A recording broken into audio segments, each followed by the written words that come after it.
I'm Kaylee, and this is my wrap-up for all the reading that I did in the month of June. June was a really special reading month for me because we had the June Journeys with Inklings Readathon, and I enjoyed it so much. And judging from the comments and the reactions from everybody, I think you guys enjoyed it too. It was something that I had been planning for a really long time, and then it was just even more fun and even more enjoyable than I had imagined. So we're going to get into all of the prompts from that readathon and everything that I read from the Inklings. But first, I'm going to reach back here to our Booktuber Shoutout book, and we're going to shout out somebody randomly. Today's shout out goes to Kelly Reads a Lot. I will leave a link to her channel in the description. Be sure to go over and subscribe to her. And if you haven't already, please do subscribe to this channel and give this video a thumbs up if you had a great reading month in June. And follow me over on Instagram and Goodreads and all the places. For the June Journeys with Inklings Readathon, we had our hero's journey map that we could follow. And I'm proud to say that I completed my hero's journey. I completed my quest and was able to do all of the reading prompts. The first prompt was to encounter a wise mentor, and for this you had to read the Bible, which I do every day anyway. I've been reading through the New Testament and I finished Titus and Philemon and Hebrews. Now you might say, that's only like 17 chapters or something. What did you read the rest of the days in June? And I've actually been reading through Oswald Chambers' My Utmost for His Highest. So some days I was reading that, and then some days I was reading out of the Bible, and some days I was reading both. So I got a lot of great spiritual nourishment in June. Our second prompt was to research the ancient legends. For this, I had to read a nonfiction Inkling book. For this prompt, I read C.S. Lewis's Weight of Glory, which is actually a collection of essays and sermons and addresses that he gave. I enjoyed it a lot, and I've already done a whole other video all about my thoughts, my very in-depth thoughts about Weight of Glory and talking about every single one of the essays in that collection. So be sure to go over and watch that video, and there'll be a link into the description as well. This book also covered the prompt to discover hidden magic, read a new to you Inkling book. And since I had never read Weight of Glory before, it covered both prompts together. The next prompt was to set out on your quest and read a fiction Inkling book. For this one, I finished reading the first book in the Lord of the Rings, The Fellowship of the Ring. I've been listening to the audiobook of Lord of the Rings narrated by Andy Serkis, and I love it. I mean, I am just blown away with every chapter. Every time that a new character, it kind of joins the story, I'm kind of like, okay, let's see. How is Andy Serkis going to, kind of interpret this character? Like, what is their voice gonna sound like? And he is just spot on with every character. It's just so fabulous. And it's wonderful to see how the energy in his voice changes depending on if it's a scene of rest for our characters or if it is like a scene of action and there's lots of battle and lots of things happening. So it is just perfect. It is so immersive that a lot of the time I forget that I'm listening to an audiobook.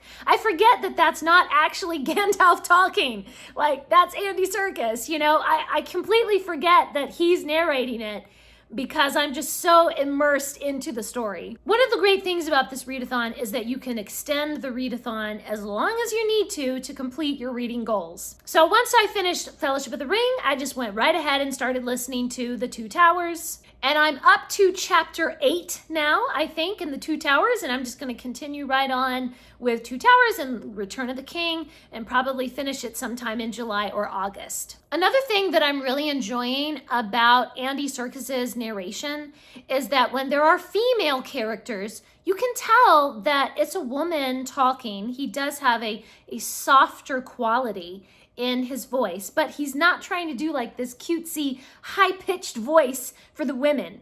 Like, it's still a low-pitched voice, so he doesn't sound like an idiot, I just hate it when male narrators try to do a woman's voice and it's like they're trying to sound like the mice in Cinderella or something, like it just sounds so stupid. And Andy Serkis does not do that, so it doesn't sound dumb, but he does have like this gentler, softer quality in the way that the women are narrated.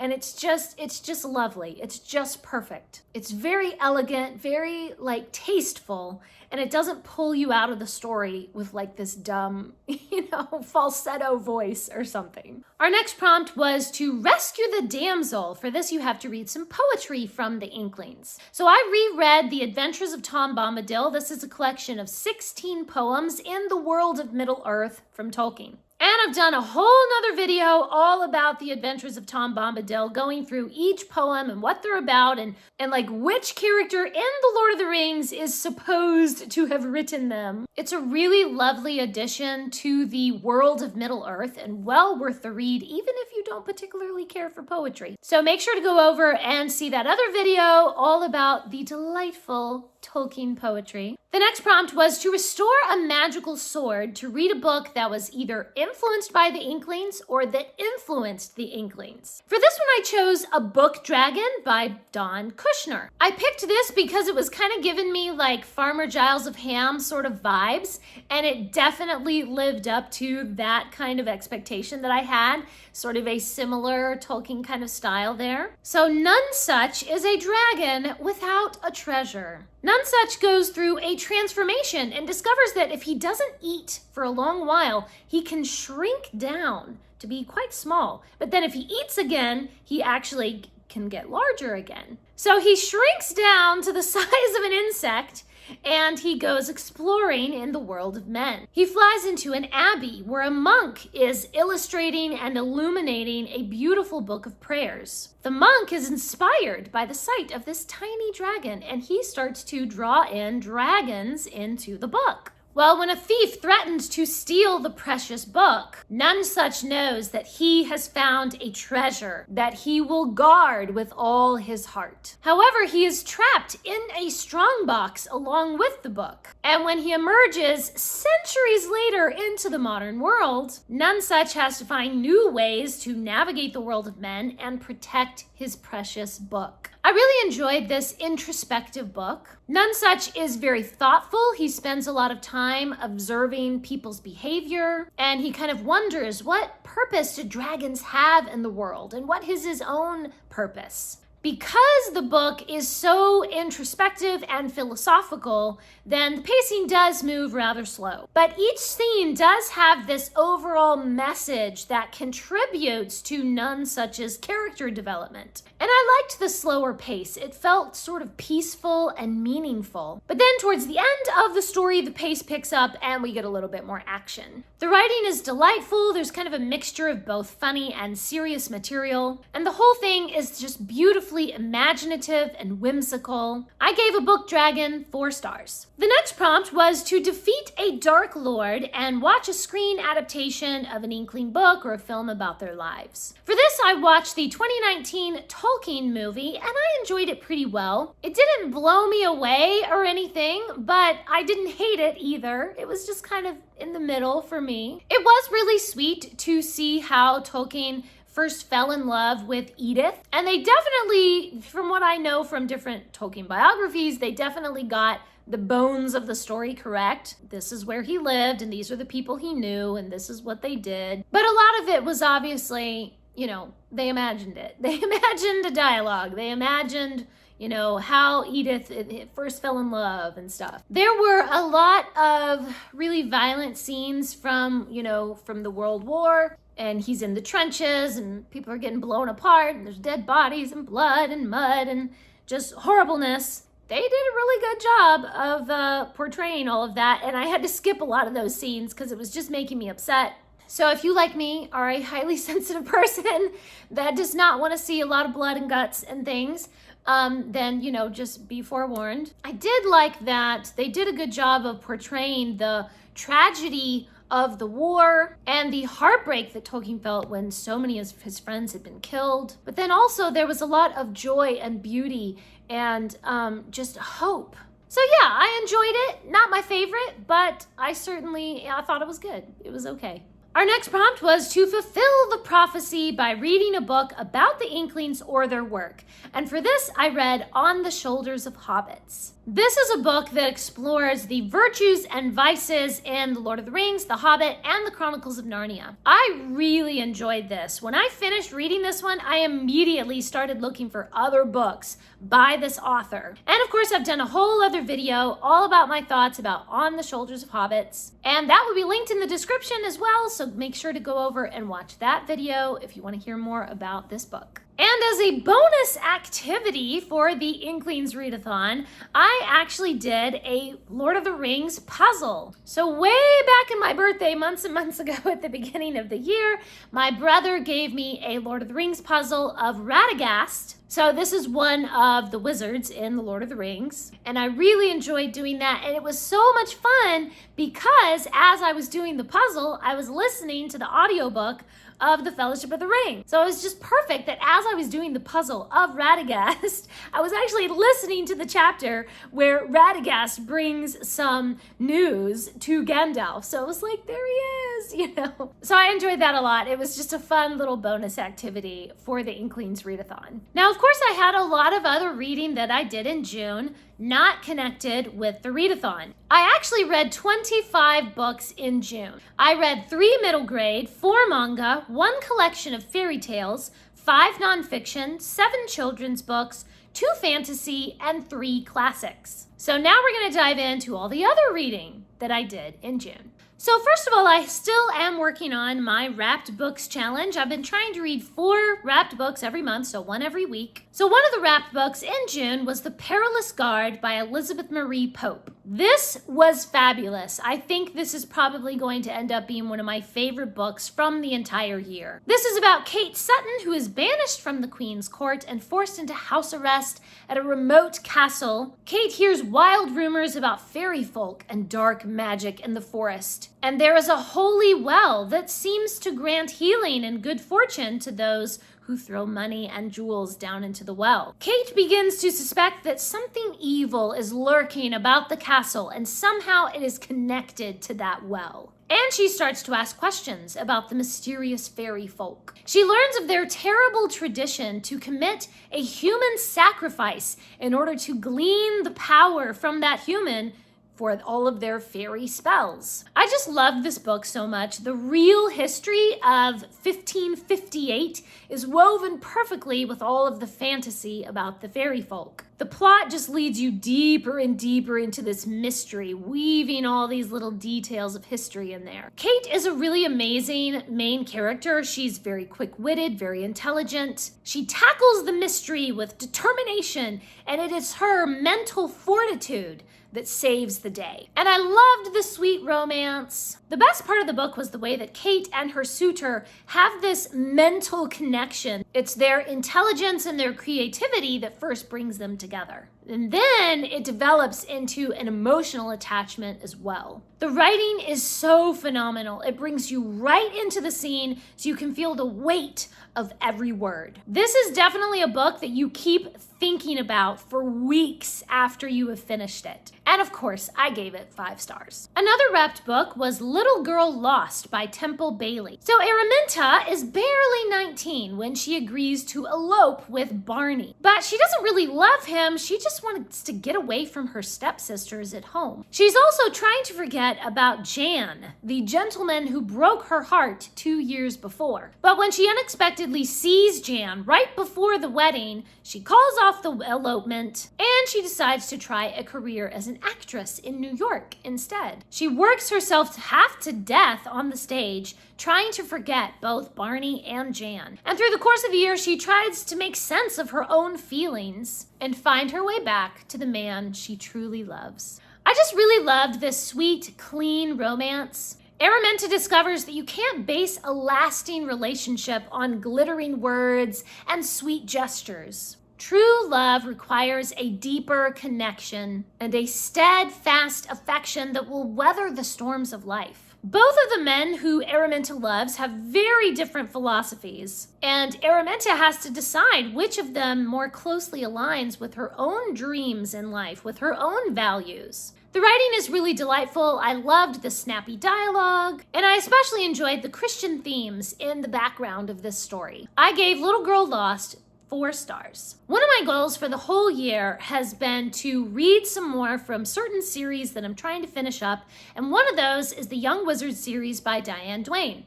So in the month of June, I read the 8th book in the series, Wizards at War. In this book, Kit and Nita return home from vacation to discover that the very fabric of wizardry is unraveling. The older wizards are starting to lose their wizardry, and so it's up to the younger wizards to find out what is wrong and find a way to combat the growing darkness. Kit and Nita find some clues that suggest that the evil lone one is creating this disturbance in order to distract them from something it wants to keep secret, a special weapon that could win the war. I absolutely love the wonder, the imagination, the sheer grandeur, the scope of the plots and the character development in this series. I have given every single book in this series 5 stars, and this one got 5 stars as well. One of the best things about this series is you have these wizards who have these great cosmic powers, but then they get embarrassed when their socks don't match,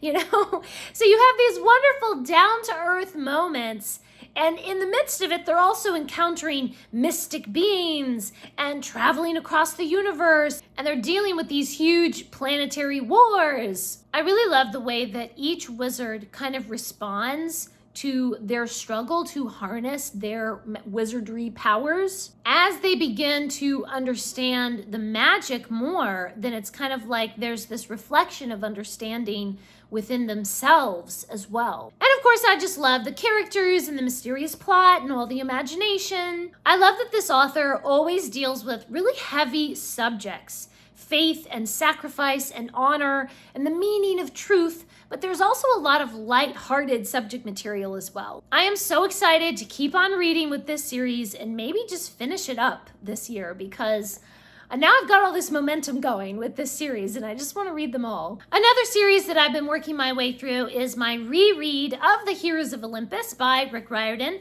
So I finished up this series in June with The Blood of Olympus. I just adore all of these characters. I just love Percy Jackson. I love Annabeth. I love everybody. The adventure is so exciting and so fun, and I love learning about all the ancient Greek and Roman legends. And this series is just, I just can't even describe how perfect it is. It's funny and exciting and endearing and just, my heart. In this book in particular, I was laughing, I was crying, I was laughing while I was crying.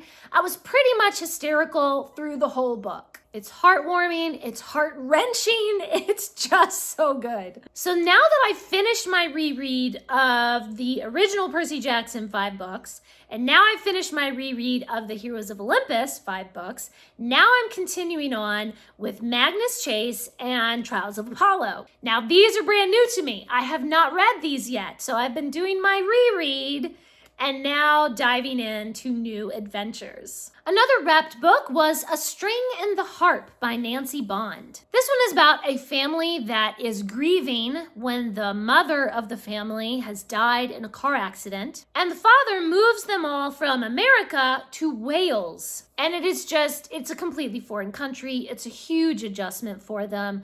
And one of the children, Peter, is just not adjusting well. He has just completely closed himself off.